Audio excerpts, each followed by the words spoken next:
बारामतीमध्ये राज्य सरकारकडून रोजगार मेळाव्याचं आयोजन करण्यात आले। या मेळाव्याला मुख्यमंत्री आणि दोन्ही उपमुख्यमंत्री उपस्थित राहणार आहेत, तर शरद पवारही या कार्यक्रमाला हजेरी लावतील। शरद पवारांनी मुख्यमंत्री आणि उपमुख्यमंत्र्यांना त्यांच्या निवासस्थानी जेवणाचं निमंत्रण आणि आमंत्रण दिलं होतं, मात्र वेळेच्या अभावी त्यांना जेवणाचं आमंत्रण स्वीकारलं नसल्याची माहिती आहे। अंगणेवाडीची यात्रा आजपासून सुरू होते। मुख्यमंत्री एकनाथ शिंदेही अंगणेवाडीला जाणार आहेत। बारामतीमधील कार्यक्रम आटपून शिंदे हे भराडी देवीचं दर्शन घेतील। देशातील जातीवर आधारित पुरोहितशाही पूर्णपणे बंद करणारा कायदा आणल्यास भाजप आणि आरएसएस सोबतही जाणार असल्याचं मोठं वक्तव्य वंचितचे अध्यक्ष प्रकाश आंबेडकरांनी केलंय। विधिमंडळातील मंत्री दादा भुसे आणि आमदार महेंद्र थोरवे यांच्या वादावर मुख्यमंत्री नाराज असल्याची माहिती आहे। घडलेल्या प्रकारावरून मुख्यमंत्र्यांनी भुसे आणि थोरवेंचे कान टोचले। खासदार सुप्रिया सुळेंच्या स्टेटसवरून महाविकास आघाडीकडून सुळेंची उमेदवारी जाहीर झाल्याची चर्चा सुरू आहे। बारामती लोकसभा मतदारसंघातून उमेदवाराच्या नावासह पक्षचिन्हाचा देखील स्टेटसमध्ये उल्लेख केला गेला आहे। सुनेत्रा पवारांनी काँग्रेसचे आमदार संग्राम थोपटे यांचे वडील अनंतराव थोपटे यांची घरी जाऊन भेट घेतली। भेटीदरम्यान थोपटे कुटुंबातील सर्व सदस्य उपस्थित होते। थोपटे कुटुंबीय आणि सुनेत्रा पवार यांच्या भेटीनं राजकीय चर्चा न होणार आहे। रत्नागिरीची जागा कोणत्याही परिस्थितीत शिवसेना सोडणार नाही असं वक्तव्य शिवसेनेचे नेते रामदास कदम यांनी केलंय। त्यामुळे कोकणातील राजकारण लोकसभा निवडणुकीपूर्वी तापू लागलंय। अमरावतीचे अपक्ष खासदार नवनीत राणा लवकरच भाजपमध्ये प्रवेश करण्याची शक्यता आहे। नवनीत राणा यांचा 4 मार्चला नागपुरात भाजप अध्यक्ष जे.पी. नड्डा यांच्या उपस्थितीमध्ये भाजपमध्ये पक्षप्रवेश होणार असल्याची माहिती मिळते। अभिषेक घोसाळकर यांची हत्या गंभीर आहे। अनेकांनी विविध विषय उपलब्ध केले आहेत, त्यामुळे या प्रकरणाची सखोल चौकशी करू अशी माहिती उपमुख्यमंत्री फडणवीसांनी विधान परिषदेत दिली आहे। नवी मुंबईतील एसआरए दादागिरीमुळे बंद पडलाय असा खोचक टोला जितेंद्र आव्हाड यांनी उपमुख्यमंत्री अजित पवारांना लगावला। मुंबईमध्ये विधान भवनाबाहेर काँग्रेस आमदार विश्वजित कदम हे उपमुख्यमंत्री फडणवीसांच्या मागे धावताना दिसले। विश्वजित थांबा, तुझा मुहूर्त लावतो लवकरच अशी मुश्किल टिप्पणी यावेळेस फडणवीसांनी केली। मंत्री धर्मराव बाबा आत्राम यांच्या जीवनावर आधारित धर्मराव बाबा आत्राम दिलो का राजा याचा माहितीपट लवकरच आता भेटीला येणार आहे। त्याचा टीजर सोशल मीडियावर लॉन्च झाला आहे। काँग्रेस नेते राहुल गांधी यांच्या नेतृत्वाखाली सुरू असलेली भारत जोडो न्याय यात्रा 13 मार्च रोजी महाराष्ट्रात प्रवेश करेल। या यात्रेच्या पूर्वतयारीचा नाना पटोले आणि बाळासाहेब थोरातांनी आढावा घेतलाय। राहुल गांधींची भव्य सभा देखील मुंबईमध्ये पार पडणार आहे। छत्रपती संभाजीनगरच्या गॅलेक्सी रुग्णालयातून जरांगेंना डिस्चार्ज मिळाल्यानंतर ते अंतरवली सराटीत पोहोचले। यावेळेस महिलांनी जरांगेंचं औक्षण करत त्यांचं स्वागत केलंय। जरांगेंनी आता मोदी आणि शहांना एसआयटी प्रकरणात लक्ष टाकण्याचं आवाहन केलंय। घोटाळे करणारे तुमच्या मागे सुगंधी अगरबत्तीसारखे फिरतायत, मी सगळ्यांना उघडं पाडेन असा इशारा त्यांनी दिला आहे। आंदोलनाची पुढील दिशा ठरवण्यासाठी अहमदनगर जिल्हा मराठा समाजाची बैठक होणार आहे। बैठकीला जिल्हाभरातून मराठा समाज एकवटणार आहे। कोहिनूर मंगल कार्यालयात दुपारी ही बैठक सुरू होईल। मुख्यमंत्री एकनाथ शिंदेंची आदिवासी शेतकऱ्यांच्या शिष्टमंडळासोबतची चर्चा सकारात्मक झाली आहे। नाशिकच्या आदिवासी शेतकऱ्यांच्या बहुतांश मागण्या मान्य होण्याची चिन्हे आहेत। शेतकरी अध्यादेशाची वाट पाहत लवकरच अध्यादेश निघण्याची शक्यता आहे। नाशिक शहरातील सिटीलिंक बस सेवा पूर्ववत झाली आहे। वाहतूक कर्मचाऱ्यांनी पुकारलेला संप हा स्थगित करण्यात आलाय। रखडलेलं वेतन वाहक कर्मचाऱ्यांच्या खात्यावर जमा होणार असल्यानं कर्मचाऱ्यांनी संप मागे घेतलाय। अतिरिक्त आयुक्तांसोबतच्या झालेल्या बैठकीमध्ये तोडगा निघाला आहे। शासकीय कर्मचाऱ्यांसाठी सुधारित राष्ट्रीय निवृत्त वेतन योजना लागू होणार आहे। मुख्यमंत्री एकनाथ शिंदे यांनी याबाबत घोषणा केली आहे। त्यानंतर आपण दिलेला शब्द पाळला, लाखो कर्मचारी अधिकाऱ्यांच्या उज्ज्वल भविष्यासाठी निर्णय घेतला अशी प्रतिक्रिया मुख्यमंत्र्यांनी दिली आहे। 1 नोव्हेंबर 2005 ला आणि त्यानंतर नियुक्त होणाऱ्या कर्मचारी अधिकाऱ्यांसाठी सुधारित निवृत्ती वेतन योजना ही लागू करण्याचा निर्णय विधानसभेमध्ये मुख्यमंत्री शिंदेंनी जाहीर केलाय। कर्मचाऱ्यांना शेवटच्या वेतनाच्या 50% निवृत्ती वेतन आणि त्यावर महागाई भत्ता वाढ मिळणार आहे। धारावीमध्ये धारावी बचाव आंदोलनाचं आयोजन करण्यात आलं होतं। अदानी हटाव धारावी बचाव अशी घोषणाबाजी करण्यात आली। काँग्रेस, ठाकरेंची शिवसेना, राष्ट्रवादी, शरदचंद्र पवार पक्ष त्याचबरोबर वंचित यांच्यासह एकूण 20 ते 21 संघटना या पक्षांचा आंदोलनाला पाठिंबा होता। राज्य शासनाच्या हमीमुळे मुंबईच्या पाणीपुरवठ्यातील प्रस्तावित 10% कपात होणार नाही. प्रस्तावित पाणी कपात मागे घेण्याचा पालिकेनं निर्णय घेतलाय. रविवारी मध्य हार्बर मार्गाची देखभाल दुरुस्ती केली जाणार आहे. त्यामुळे हार्बर लाईनवरती ब्लॉक असणार आहे. सीएसएमटी ते विद्याविहार आणि मानखुर्द ते नेरूळ असा ब्लॉक असेल. त्यामुळे प्रवाशांना काहीसा मनस्ताप सहन करावा लागणार आहे.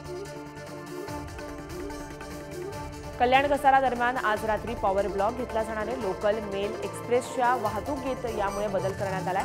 पादचारी पुलाचे गर्डर टाकण्यासाठी हे ब्लॉक जे आहेत ते घेतले गेले. रात्री 12 पासून पहाटे 5:30 वाजेपर्यंत हा पॉवर ब्लॉक असेल. मध्य रेल्वेच्या पुणे विभागाकडून पुणे लोणावळा दरम्यान तांत्रिक कामासाठी रविवारी मेगा ब्लॉक घेण्यात येणार आहे. यामुळे काही गाड्या रद्द केल्या असून काही गाड्या या विलंबाने धावणार आहेत. महाराष्ट्रात 4 मार्च रोजी आणखी 25 किलोमीटरचा समृद्धी महामार्ग खुला होणार आहे. भारबीर आणि इगतपुरी शहरादरम्यान समृद्धी महामार्गाचा 25 किलोमीटरचा भाग बहुधा 4 मार्च रोजी खुला केला जाईल, असं महाराष्ट्र राज्य रस्ते विकास महामंडळाच्या अधिकाऱ्यांनी सांगितलं. छत्रपती शिवाजी महाराज आंतरराष्ट्रीय विमानतळावरील हवाई कोंडी रोखण्यासाठी विमानांच्या संख्येमध्ये कपात करण्यात येते. त्यानुसार विमानतळावरील विमानांच्या वक्तशीरपणात सुधारणा होताना दिसते. विमानांच्या आगमन आणि उड्डाणाच्या विलंब कालावधीमध्ये आता घट होते. पुणे मेट्रोने आतापर्यंत 1.5 कोटी प्रवाशांनी प्रवास केलाय. 21 कोटी 47 लाख रुपयांचं उत्पन्न यामधून मेट्रो प्रशासनाला मिळाले. सर्वाधिक प्रवासी पुण्यातील वनाज ते रुबी हॉल मार्गावर आहेत, तर यामध्ये पिंपरी चिंचवडचा 2रा क्रमांक लागतो. पुणे मेट्रोच्या 3ऱ्या टप्प्याचं उद्घाटन येत्या 6 मार्चला पंतप्रधान मोदी यांच्या हस्ते पार पडणार आहे. हे ऑनलाईन पद्धतीने पार पडू शकतं असं कळतंय. मेट्रोच्या पहिल्या 2 टप्प्यांचं उद्घाटन पंतप्रधानांनी स्वतः पुण्यात उपस्थित राहून केलं होतं. त्यामुळे निवडणुकीच्या पार्श्वभूमीवर मोदी पुन्हा पुण्यात येणार का हे पाहणं सुद्धा महत्त्वाचं ठरेल. मुंबई महानगरपालिकेच्या सुरक्षा दलात लवकरच भरती होणार आहे. सुरक्षा अधिकाऱ्यांची 1400 पदं भरणार असल्याचं समजतंय. याबाबतची घोषणा अतिरिक्त आयुक्त डॉक्टर सुधाकर शिंदे यांनी केली आहे. राज्यात 10वीची परीक्षा सुरू झाली आहे. पहिल्याच दिवशी राज्यात 8 गैरप्रकार समोर आलेत. लातूर आणि जळगावमध्ये परीक्षा केंद्राबाहेर कॉपी पुरवल्याचे प्रकार समोर आले. राज्यात कमी पावसामुळे काही जिल्ह्यांना दुष्काळाची परिस्थिती निर्माण झाली आहे. खरीप हंगामातील पिकांची नुकसान भरपाई म्हणून शेतकऱ्यांना 2,443 कोटींचा निधी वितरित केला जाणार आहे. या निर्णयामुळे दुष्काळी भागातील शेतकऱ्यांना दिलासा मिळणार आहे. सांगलीतील तासगाव आणि कवठे महाकाळ तालुक्यांना तातडीनं पाणी मिळालं पाहिजे. जर राजकीय भूमिकेतून पाहिलं तर आक्रमक भूमिका घेतली जाणार आहे, असा इशारा रोहित पाटील यांनी दिला आहे. मध्य महाराष्ट्र आणि विदर्भात पावसाचा येलो अलर्ट देण्यात आलाय. हवामान विभागानं तसा इशाराच दिलाय. गेल्या काही दिवसांपासून उत्तर महाराष्ट्र आणि विदर्भात अवकाळी पाऊस आणि गारपिटीमुळे शेतीचं मोठं नुकसान झालंय. यामुळे शेतकरी मात्र हवालदिल झाले. अमरावतीमध्ये आठवड्याभरात कापसाचे दर क्विंटल मागे 400 ते 500 रुपयांनी वाढले. हंगामाच्या अखेरीस कापूस दरामध्ये सुधारणा झाली आहे. त्यामुळे कापसाला 7,350 रुपये प्रति क्विंटलचा भाव मिळतो. कांदा निर्यातीतील केंद्र सरकारने परवानगी दिली आहे. वाणिज्य मंत्रालयाकडून नोटिफिकेशन जारी करण्यात आले. 50,000 मेट्रिक टन कांद्याच्या निर्यातीला केंद्र सरकारने परवानगी दिली आहे. गडचिरोलीमध्ये धान खरेदीची मुदत 31 मार्चपर्यंत वाढवण्यात आली आहे. धान विक्रीसाठी शिल्लक 35,000 शेतकऱ्यांना दिलासा मिळाला आहे. गेल्या वर्षीच्या तुलनेमध्ये निर्यातक्षम केळीचे भाव हे अर्ध्यावर आलेत. एक्सपोर्ट होणाऱ्या केळीला 1400 रुपयांचा दर मिळतोय. यातून उत्पादन खर्च निघणार नसल्यानं शेतकरी अडचणीत सापडला आहे. राज्यात उन्हाची तीव्रता वाढली आहे. त्यामुळे उन्हाची चाहूल लागली आहे. दुपारच्या वेळेत मराठवाडा विदर्भात जीवाची काळजी होते, तर फ्रीज आणि माठ विक्रीच्या संख्येमध्ये मोठ्या प्रमाणात वाढ झाल्याचं पाहायला मिळत आहे. देशातील शेतकऱ्यांना आर्थिक मदत व्हावी या उद्देशाने केंद्र सरकारनं फेब्रुवारी 2019 मध्ये पीएम किसान योजना संपूर्ण देशामध्ये लागू केली. परंतु या योजनेमध्ये काही आयातदाते हे लाभ घेतानाचं उघड झालं. अशा आयकरदात्यांकडून आता रक्कम वसूल केली जाणार आहे. ईपीएस वाढीस पेन्शनचा पहिला मान कोल्हापूर जिल्हा बँकेला मिळालाय. सेवानिवृत्त कर्मचारी संभाजी देसाई हे पहिले मानकरी ठरले. 3,000ची पेन्शन 14,000वर यामुळे गेली आहे. सर्वोच्च न्यायालयाच्या निकालानुसार दरमहा 3,000ची पेन्शन आता 14,000वर पोहोचली आहे. नाशिक जिल्हा परिषदेला नवे 230 शिक्षक मिळणार आहेत. जिल्हा परिषदेने 320 शिक्षकांची मागणी केली होती. निवड झालेल्या उमेदवारांच्या कागदपत्राची पडताळणी येत्या सोमवारी आणि मंगळवारी पार पडणार आहे. अहमदनगरमध्ये आमदार निलेश लंके यांनी आयोजित शिवपुत्र संभाजी महानाट्याला दिग्गजांनी उपस्थिती लावली. महाविकास आघाडीचे नेते या कार्यक्रमाला मोठ्या संख्येने उपस्थित होते. या कार्यक्रमाला महायुतीचे नेते नसल्यानं लंके शरद पवारांसोबत असल्याचं बोललं जातं.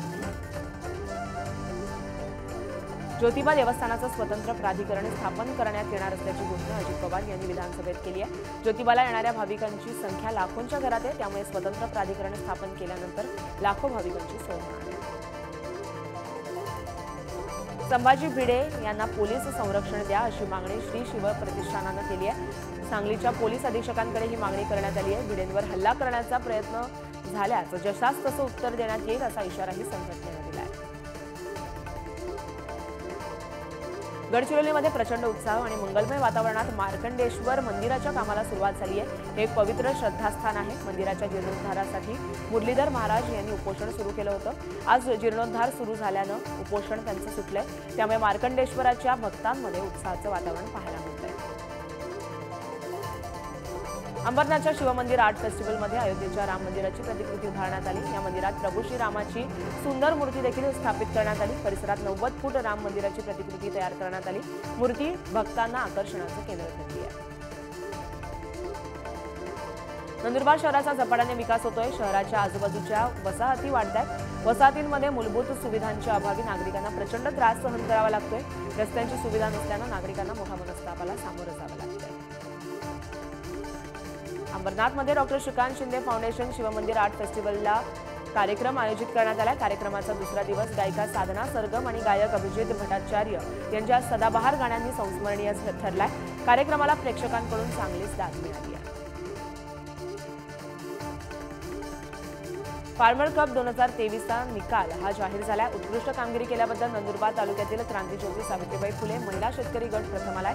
शेतकऱ्यांचे गट तयार करून शेतीत नवनवीन संशोधन तसंच आधुनिक तंत्रज्ञान आत्मसात करणं अशी ही स्पर्धा होती. केंद्र सरकार आणि राज्य सरकारनं बचत गटांना एकाच ठिकाणी वस्तूंची विक्री करता यावी यासाठी सरस महोत्सवाचं आयोजन केलंय.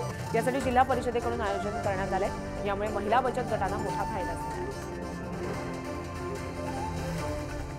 आसाराम बापू यांची निर्दोष सुटका करा या मागणीसाठी योग वेदांत सेवा समितीनं जिल्हाधिकारी कार्यालयावर मूक मोर्चा काढला. आसाराम बापू यांना खोट्या आरोपाखाली कारावासात ठेवण्यात येत आहे असं संघटनेचं म्हणणं आहे. मागील एका वर्षापासून रोजगार हमी योजनेअंतर्गत करण्यात आलेल्या कामातील मजुरी प्रलंबित आहेत. त्यामुळे गडचिरोली जिल्ह्यामध्ये गरीब मजुरांची दैनंदिन अवस्था झाली आहे. हातावर पोट अशी परिस्थिती असताना दुष्काळात 13वा महिना पाहायला मिळतोय. लवकरात लवकर मजुरी द्या अशी मागणी करण्यात येते. सांगलीच्या म्हैसाळमध्ये शेतीतील पालापाचोळ्याला लागलेली आग विझवताना शेतकऱ्याचा होरपळून मृत्यू झालाय. रावसाहेब बाळू चौंडाल असं या शेतकऱ्याचं नाव आहे. रावसाहेब हे शेतातील पालापाचोळा जाळण्यासाठी गेले होते त्यावेळेस हा प्रकार घडला. वाशिमच्या करंजामधील एका घरामध्ये संध्याकाळी 6 वाजता गॅसच्या गळतीमुळे आग लागली. या गळतीमुळे घरातील साहित्य जळून खाक झालं. वानखेडे कुटुंबातील 3 ते 4 लाखांचं नुकसान त्यांना झालंय. सुदैवानं यात कोणतीही जीवितहानी झाली नाही. वर्ध्यात बँकेमध्ये हातचलाखी करून लोकांची फसवणूक करणारा गुन्हेगार स्थानिक गुन्हे शाखेनं जाळ्यात सापडलाय. परस्पर 16 हजारांची रक्कम रंगपास करणाऱ्याला पोलिसांनी येरखेडामधून अटक केली आहे. नासिर अली असं या संबंधित आरोपीचं नाव आहे. विरारच्या नायगाव इथं एका खासगी शाळेच्या बसनं धडक दिल्यानं 2 चिमुकल्या मुली गंभीर जखमी झाल्याचं कळतंय. त्यांच्यावरती वसई रुग्णालयामध्ये उपचार सुरू आहेत. शुक्रवारी दुपारी झालेल्या अपघाताची सीसीटीव्ही दृश्य आता समोर आली आहेत. भीमा नदी पात्रामध्ये अवैधरित्या वाळू उपसा करणाऱ्यांवर कारवाई सुरू आहे. यावेळेस माफियांनी महसूल अधिकाऱ्यांवरती दगडफेक केली. या प्रकरणात फरार असणाऱ्या आरोपींना ताब्यात घेत गुन्हे दाखल करण्यात आले तर वाहनही जप्त करण्यात आली आहे. पिंपरी चिंचवडमध्ये 2 किलो 38 ग्रॅम मेफ्रेड्रोन आढळलेला आहे. पिंपळे मिलक येथील रक्षक चौकामध्ये अज्ञात व्यक्तीला सांगवी पोलिसांनी एका अज्ञात व्यक्तीला ताब्यात घेतलं. त्याची चौकशी केली जात असता ही बाब उघडकीस आली. छत्रपती संभाजीनगरच्या रांजणगाव शेणपुंजी इथं घरगुती वादातून पतीनं पत्नीचा गळा दाबून खून केलाय। या प्रकरणी आरोपीला वाळूज एमआयडीसी पोलिसांनी ताब्यात घेत गुन्हा दाखल केलाय। बंगळुरूच्या रामेश्वरम कॅफेतील स्फोटचा सीसीटीव्ही समोर आलाय। आयईडी स्फोटामध्ये 9 जण गंभीर जखमी झाले। पोलीस या प्रकरणात अधिक तपास करत आहेत। तामिळनाडूच्या मदुराई स्थानकावरील DRIनं 180 कोटींचे ड्रग्ज जप्त केले। एका पुरुष प्रवाशाकडून हे 30 किलोचं अंमली पदार्थ जप्त करण्यात आले। चेन्नईच्या एका डम्पिंग ग्राउंडमध्ये सुद्धा काही प्रमाणामध्ये ड्रग्ज जप्त झाल्याची माहिती समोर आली आहे। शेतकरी नेत्यांची दिल्ली चलोची हाक कायम आहे। 3 मार्च रोजी पुढील दिशा नेमकी काय असणार आहे याबाबतची घोषणा होणार आहे। त्यामुळे मागण्या पूर्ण होईपर्यंत शेतकरी चलो दिल्लीवर ठाम असणार असल्याचं कळतं। भारत मलेशिया द्विपक्षीय नौदल सराव सुरू झालाय। भारत मलेशियाच्या नौदलामधील संयुक्त नौदल सराव सध्या विशाखापट्टणम जवळ सुरू झालाय। असा उद्देश दोन्ही सैन्यामधील संबंध मजबूत करणं आणि परस्पर कार्यक्षमता वाढवणं असा आहे, असं अधिकाऱ्यांनी शुक्रवारी स्पष्ट केलं। तेलंगणाच्या नलगोंडा जिल्ह्यामध्ये 1300 वर्षांपूर्वीची 2 मंदिरं सापडली आहेत। अहवालानुसार नलगोंडा जिल्ह्यातील कृष्णा नदीच्या काठावरती वसलेल्या मुदिम्मा निक्यम या गावामध्ये हे मंदिर आहे। परिसरात जुने शिलालेख सुद्धा सापडले आहेत। छत्तीसगडमध्ये राज्य माध्यमिक शिक्षण मंडळाच्या 12वीच्या परीक्षेला सुरुवात झाली आहे। राज्यातील नक्षल प्रभावित सुकमा जिल्ह्यामध्ये दुर्गम भागामध्ये प्रश्नपत्रिका पोहोचवण्यासाठी हेलिकॉप्टरची मदत घेण्यात आली आहे। 1 कोटी तरुणांसह 8 कोटी भारतीय लठ्ठ असल्याचं एका अहवालातून समोर आलंय। 5 ते 19 विभागातील आणि वयोगटातील मुलं आणि तरुणांमध्ये लठ्ठपणाची लक्षणं आढळली आहेत। हा देखील कुपोषणाचाच एक प्रकार असल्याचं बोललं जातंय। गाडीच्या फास्टॅगची केवायसी बँकेकडून अपडेट करण्यासाठी राष्ट्रीय महामार्ग प्राधिकरणानं 1 महिन्याची मुदत दिली आहे। 31 मार्च पूर्वी केवायसी अपडेट न केल्यास ती निष्क्रिय आणि काळ्या यादीमध्ये टाकण्यात येणार आहे। यानंतर फास्टॅगमध्ये रक्कम शिल्लक असूनही पेमेंट होणार नाही। केंद्र सरकारची मालकी असलेल्या भारतीय जीवन विमा निगम अर्थात LICनं केंद्राला 2441 कोटी रुपयांचा लाभांश दिलाय। LICचे अध्यक्ष सिद्धार्थ मोहंती यांनी लाभांशाचा धनादेश दिल्याची माहिती समोर आली आहे। केंद्रीय अर्थमंत्री निर्मला सीतारामन यांच्या कार्यालयानं X या समाज माध्यमावरून याबाबतची एक पोस्ट केली आहे। RBIनं कळवलं आहे की 8470 कोटी रुपयांच्या 2000च्या नोटा अजूनही देशातून परत आलेल्या नाहीयेत। 2000 रुपयांच्या नोटा चलनातून काढून घेण्याच्या निर्णयानंतर ही बाब समोर आली आहे।